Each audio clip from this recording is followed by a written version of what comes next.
George Carlin had a joke about that back in the 80s. He was like, if you want to stop the drug trade, he said, don't put drug dealers in jail. They're fine with going to jail.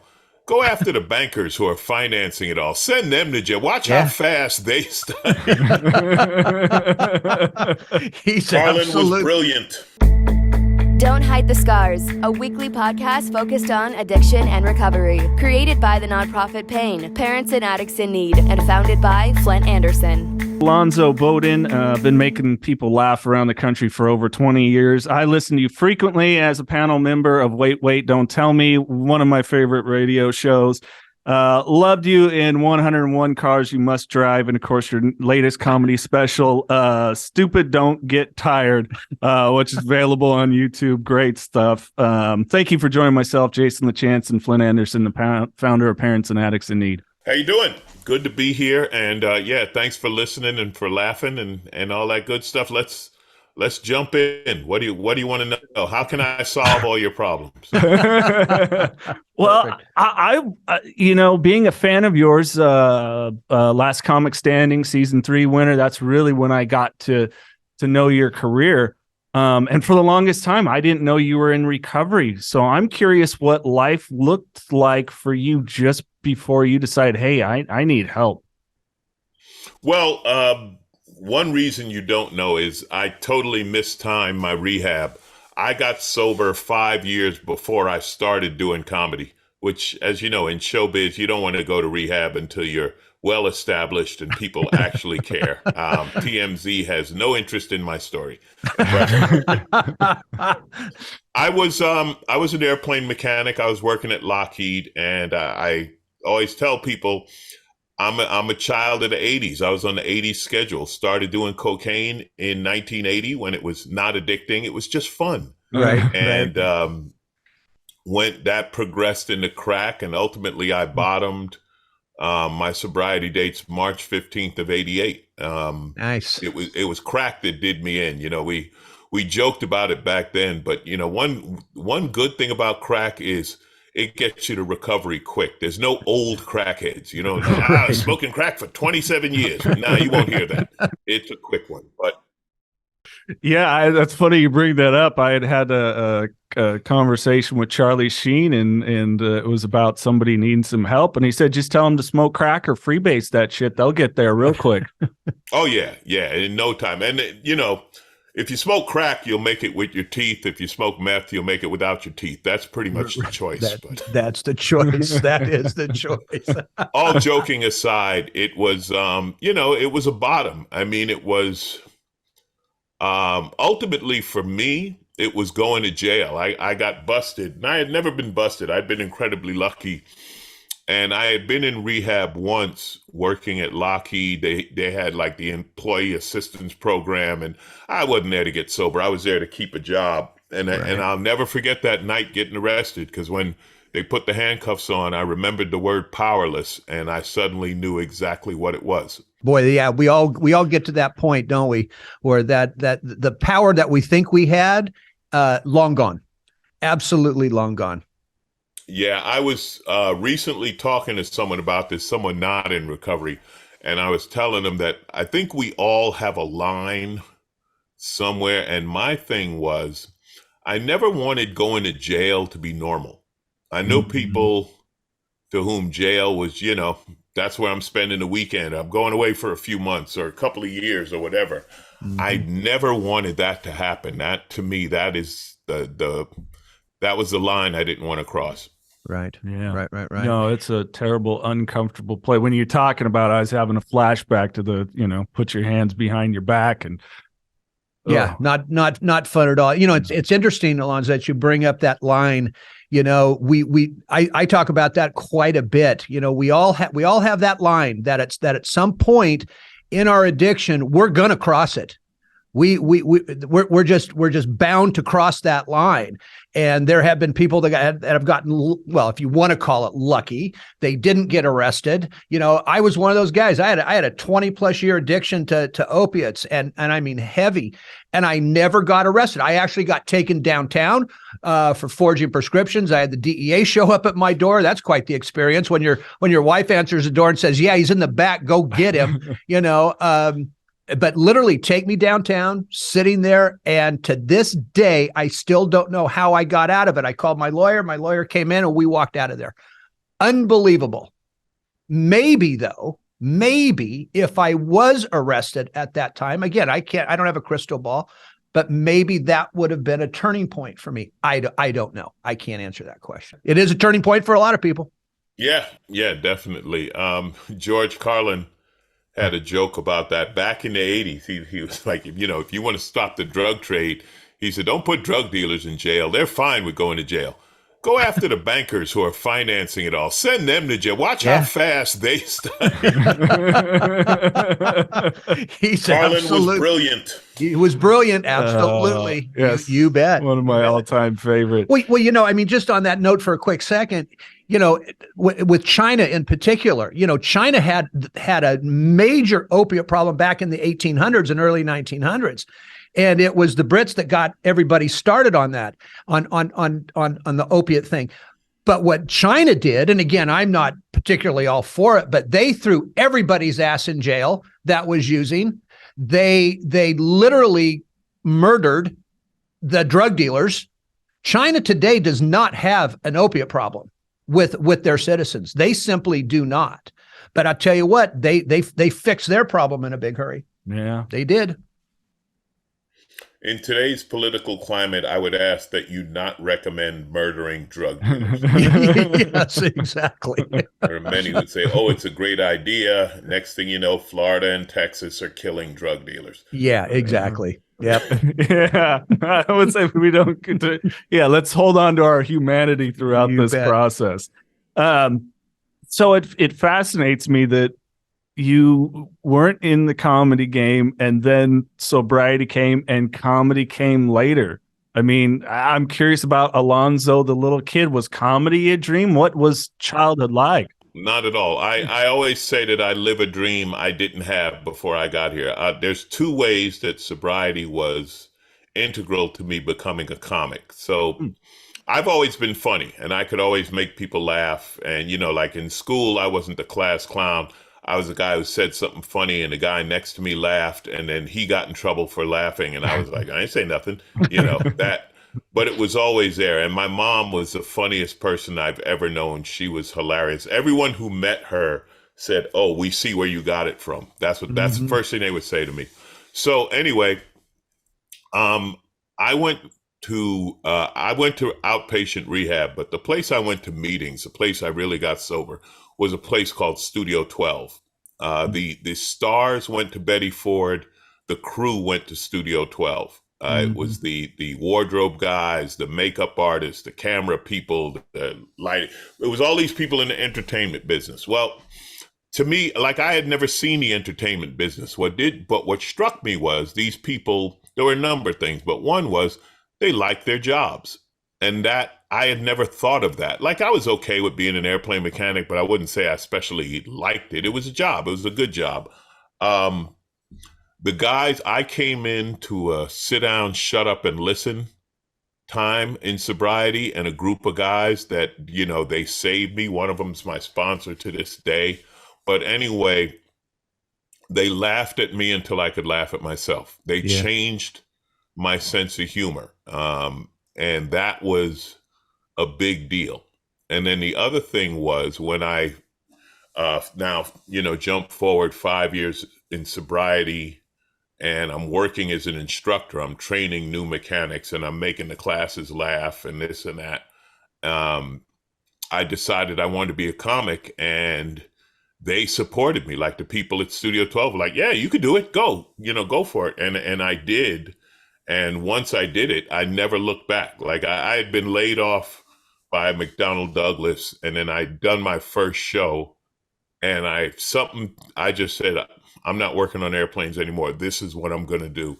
And if it wasn't for them, I don't know if I'd have made it. I don't know if I'd have found it. They because they were in the entertainment business, they made it real. Because if you're not in the entertainment business, I grew up in New York. I went to school to become a mechanic. Entertainment sounds like a weird way to make money. Weird way to, it's, I don't know. It's voodoo if you're not in it. It's a lot. So they opened the door. New Perceptions North, the premier drug and alcohol treatment and recovery center in Central California. A full continuum of medically supervised, top-quality care with programs for detox, inpatient residential treatment with dual diagnosis, intensive outpatient treatment, sober living, support groups, and more.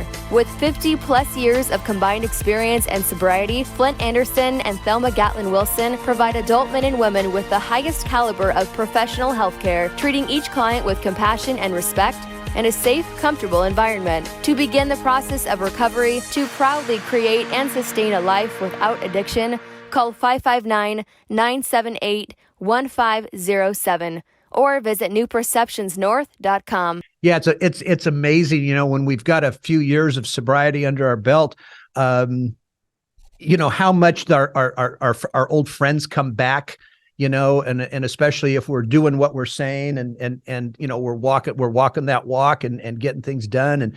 And I went to a couple buddies because I didn't know what I had a job, I had a business that I was running, but I wanted to start this, and there were so many people out there that said, no, nobody's going to want to listen about addiction. Nobody's going to want to hear the stories. Nobody's going to do this.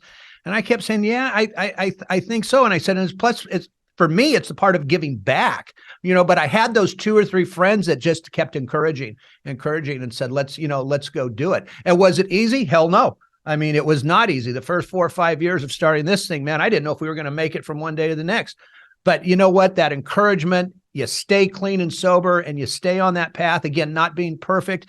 Yeah, good things are going to come to us. And that's hard to get across to a lot of these young people today. Well, and I always say it's easier to have faith once you've had experience. Yeah.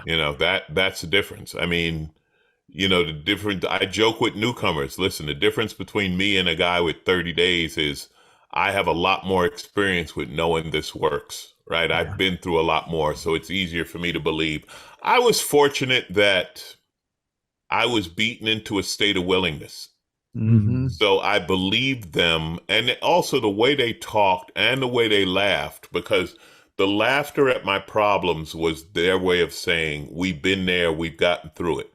Yeah. So I was fortunate that I believed them. I trusted them enough to keep doing the process, and I heard something a couple of years ago that I've been using since. They say once you use it 3 times, it's yours. So it's mine now.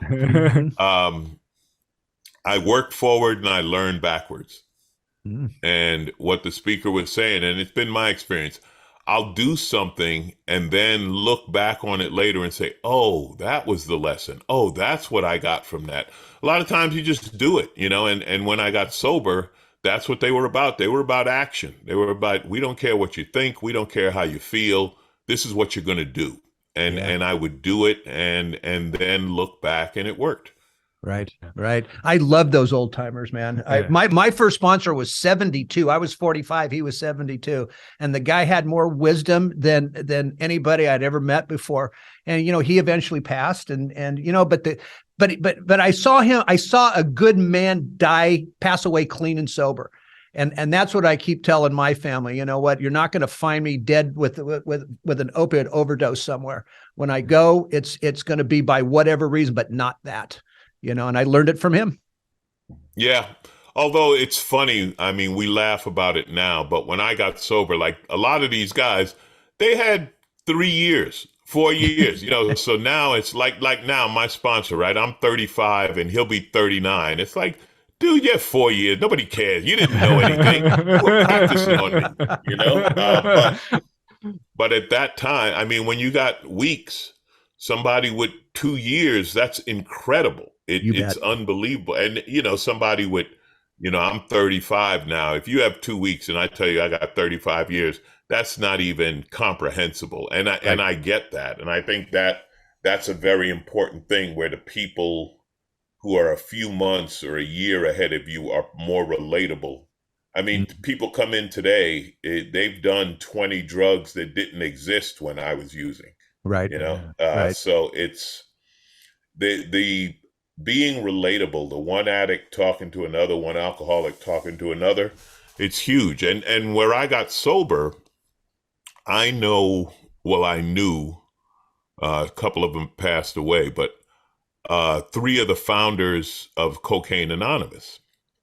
And Tom Kenny, who ran Studio 12 and was one of the guys who founded it, had never done cocaine. He was an alcoholic, he'd been sober 20 something years, but he said, yeah, we started Cocaine Anonymous because there were a bunch of cocaine addicts too cool to go to AA and they were dying, and he was like, you needed somebody else who had done cocaine to relate to.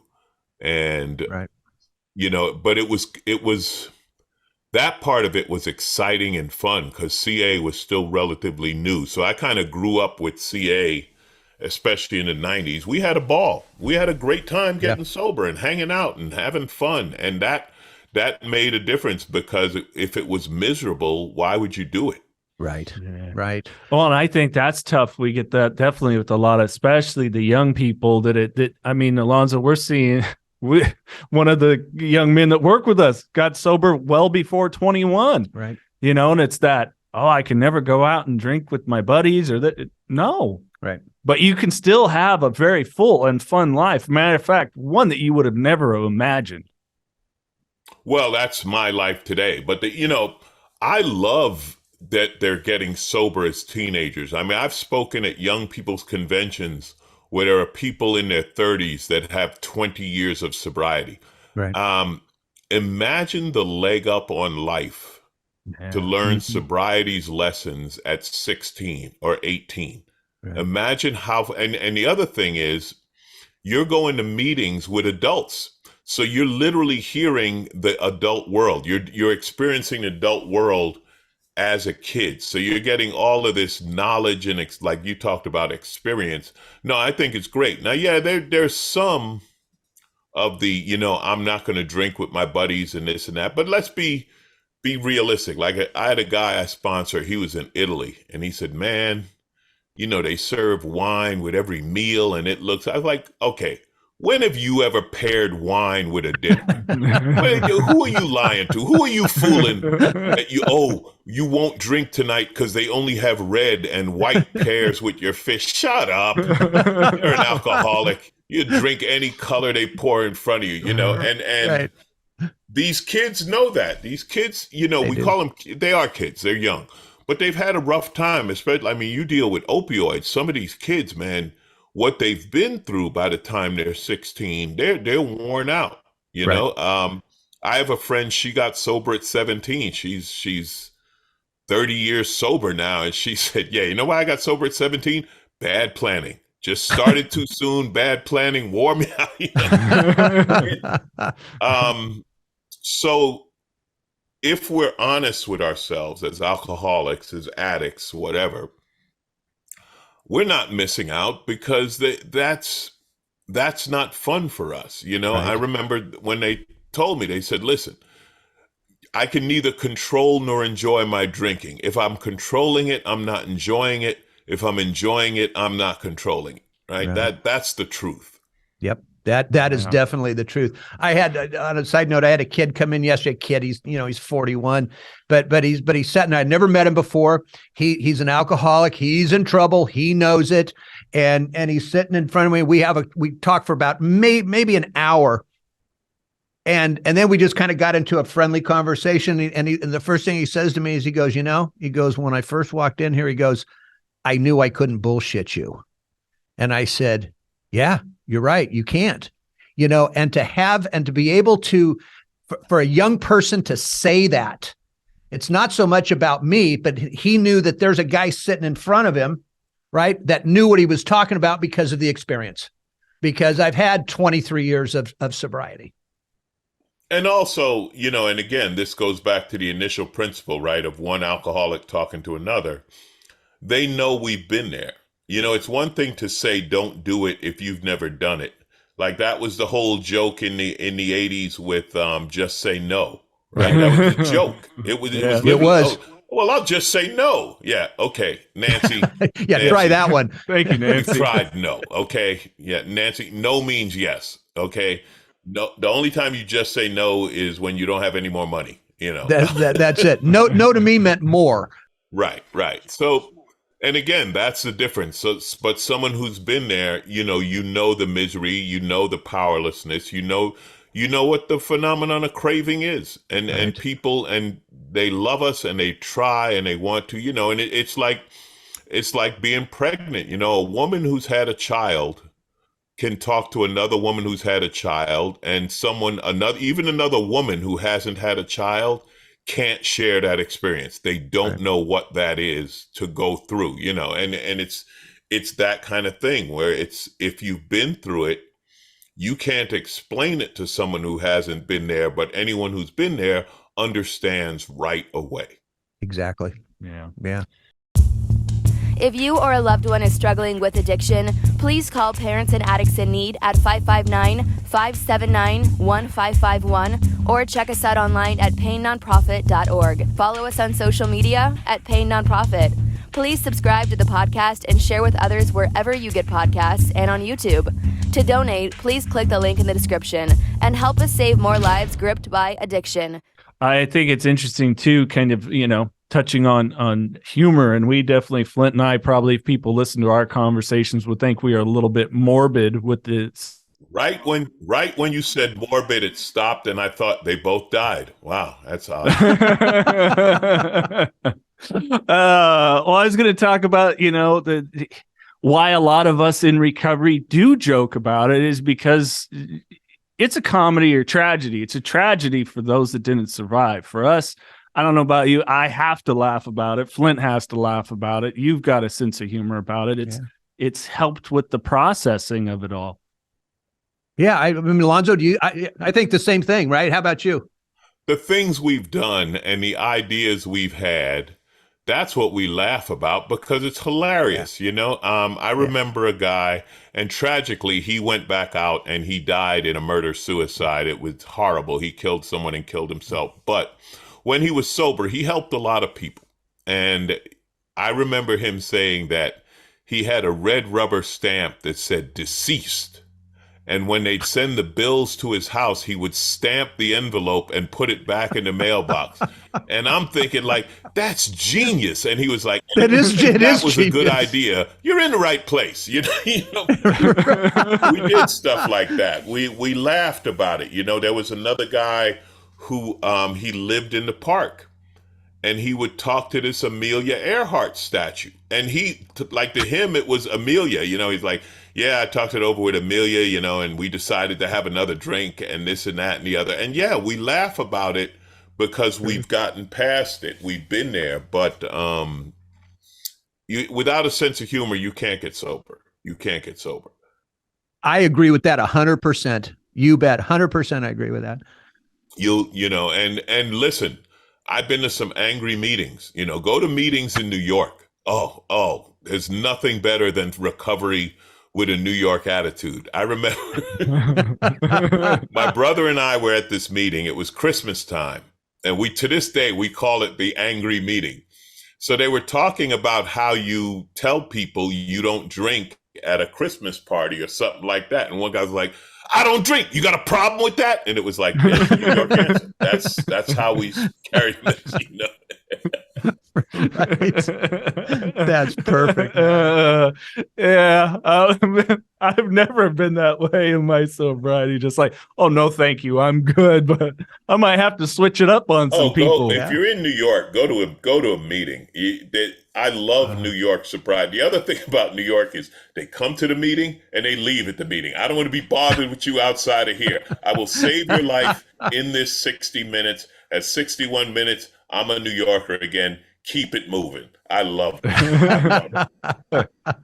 I found LA ones are interesting. Maybe just the ones I participated in, because you'll see when there's the newcomer, and then the gentleman I went with was like, hey, there's a lot of celebrities at this one. I'm like, yeah, no, I understand, hey, just you are George or whatever it is. But it's pretty amusing when you'll get some of these people that go up and you're like, I don't know. I think they're acting or some BS because this speech is just a little too well planned, as if they're working on their next monologue or something. Well, there's the joke about the Beverly Hills meeting, which the Beverly Hills meeting.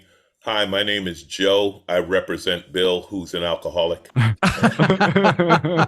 the truth is, I mean, you get that once in a while.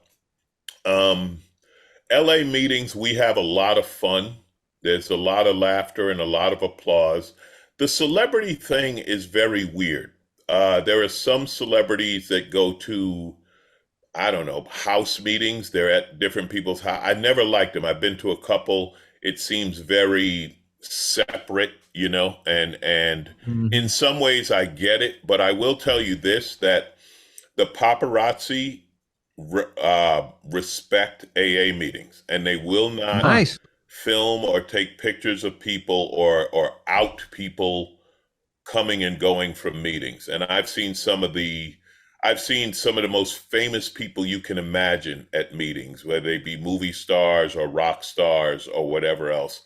And people leave them alone. They respect that. And I think part of it is because you're in LA, you will see that. You'll see celebrities. So people, even if they whisper, oh, wow, they don't approach them or bother them in the meeting. And if they ever do, people stop it. They're like, no, not here, you know. So there is a respect to it. As far as sounding rehearsed, to me, that's been circuit speakers. I hear that from circuit speakers, people who speak at a lot of conventions and big events. And it seems like, oh, this is that pitch. And I'm like, something's happened in your life, you know.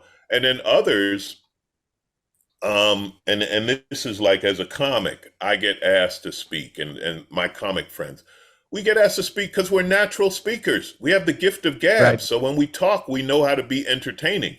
Entertainers know how to be entertaining. So when they speak, it's entertaining. It's you know, they're not being disingenuous. It's just a talent they have. And you know, it's a talent. Listen, I always say that when it comes to being of service in this program, it's amazing how different people with different talents, they rise to the surface. So if you look at the committee on the fundraiser, it's the same committee that did the convention. It's the same committee that did because that's their talent. These people are organizers. Mm-hmm. Some of us, like myself, the gift of gab. So I'm a speaker and I get asked to speak.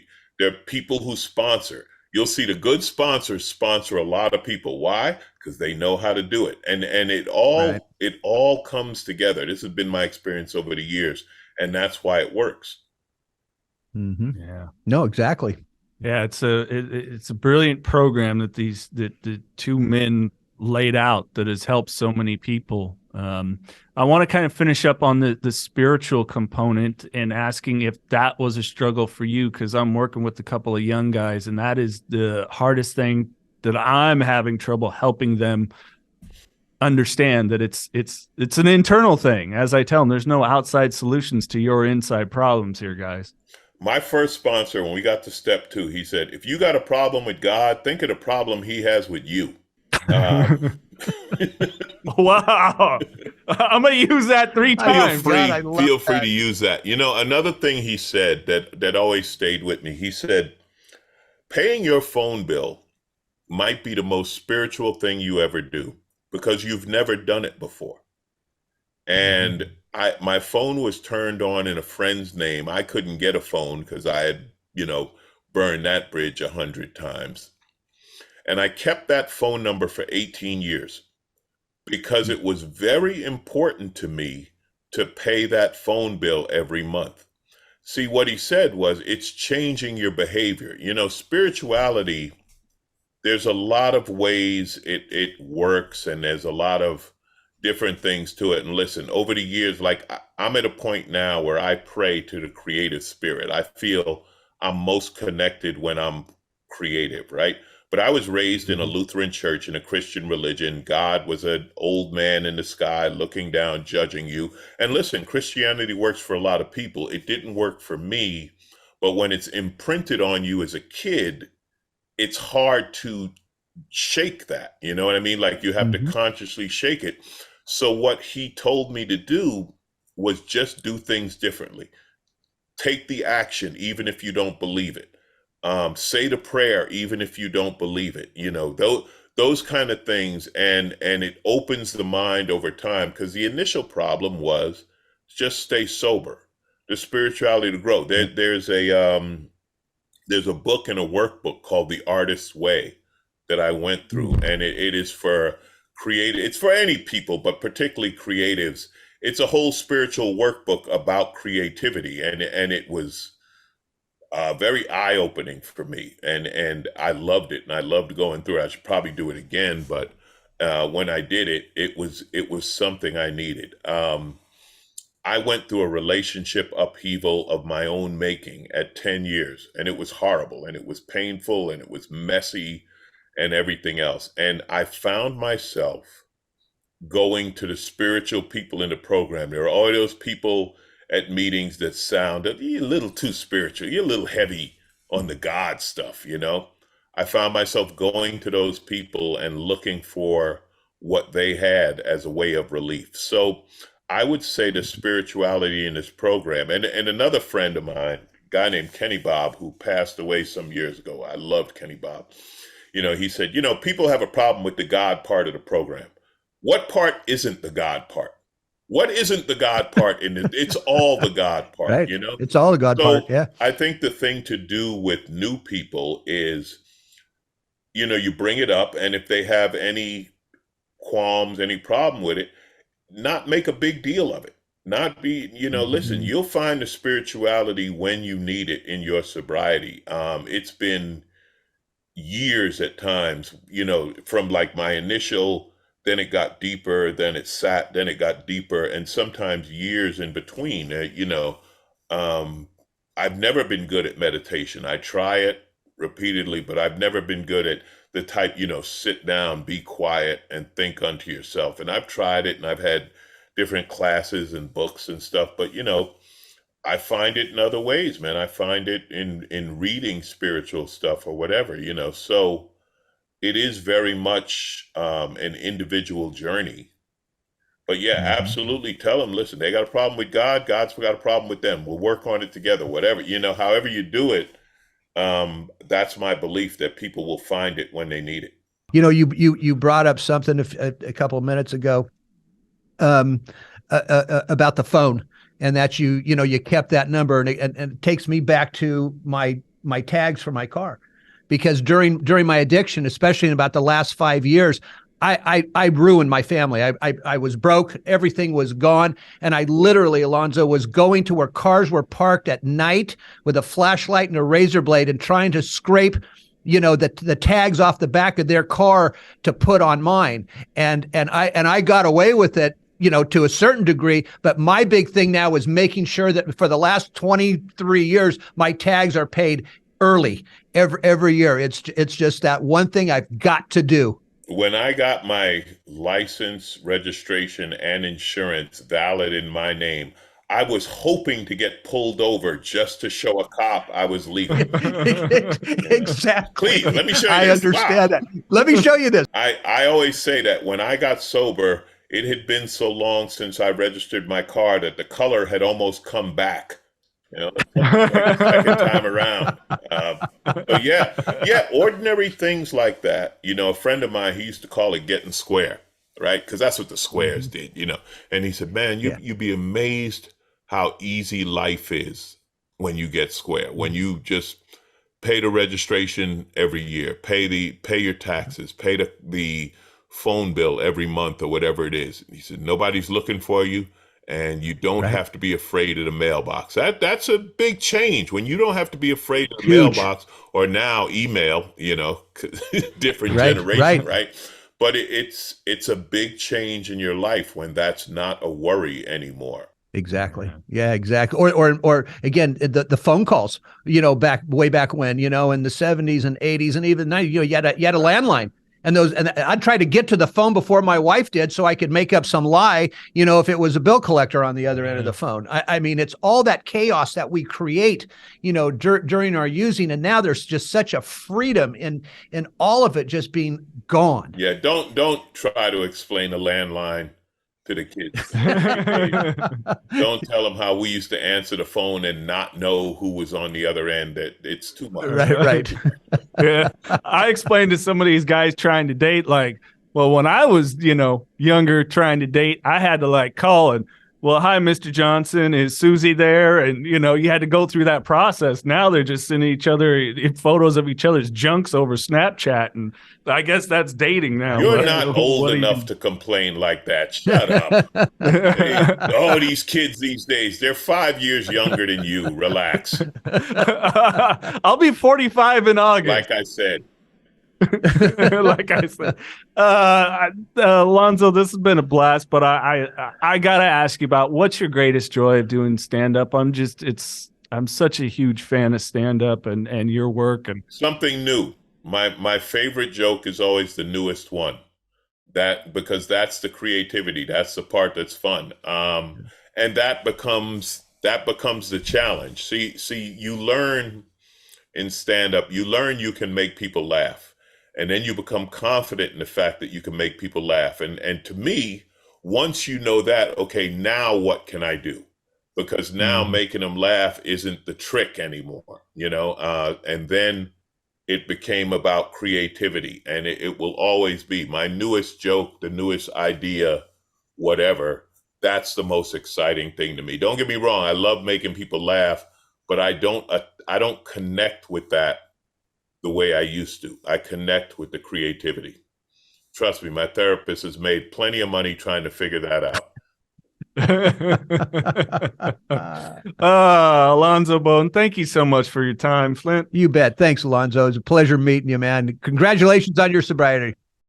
Happy to be here and to be a part of what you're doing. To anyone seeing this podcast, I hope if you're in recovery, stay. If you're not, I hope you get it. And just, it's one day at a time. And you're not the only one. That was huge for me to find out that I wasn't the only one, because I was one of the people that used alone, locked away, blah, blah, blah. And when I found out you had the same problem as me and you had come up with a solution, it was a revelation to me. I remember the first time I heard someone say, if I don't drink, I won't get drunk. And I was like, I've never thought of that. I honestly had never had that. That had never occurred to me. It was like, wow, you're right. And I know it sounds ridiculous, but yeah, this thing is simple and it comes to me in simple doses. So I hope you get it. You bet. Alonzo, thank you very much. Take care, guys. If you or a loved one is struggling with addiction, please call Parents and Addicts in Need at 559-579-1551 or check us out online at painnonprofit.org. Follow us on social media at Pain Nonprofit. Please subscribe to the podcast and share with others wherever you get podcasts and on YouTube. To donate, please click the link in the description and help us save more lives gripped by addiction.